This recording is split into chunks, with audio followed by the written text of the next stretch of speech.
شکرانه کنم به تاجیکستانم، شکرانه کنم به ملک ختلانم، شکرانه کنم به نام اللهم، گوینده لا اله الا الله.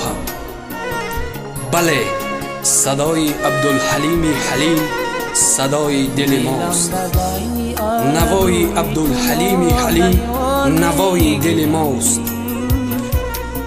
عبدالحلیم هنرمند خوش‌ذوق، خوش آواز و با استعداد، هنرمند است که در دل و دیده جوانان و اهل جامعه جا گرفته است.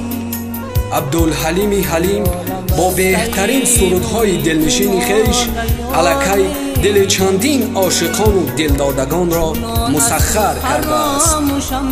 صاف باشد قلبتان مانند رو، بر شما ای دوستان گویم درود. مرغ دل بالیده می آید برقص، حلیم جان هرگه که می خواند سرود. اینک البوم نوی عبدالحلیم حلیم در اختیار عاشقان و دلدادگان و مخلصان گرامی قدر.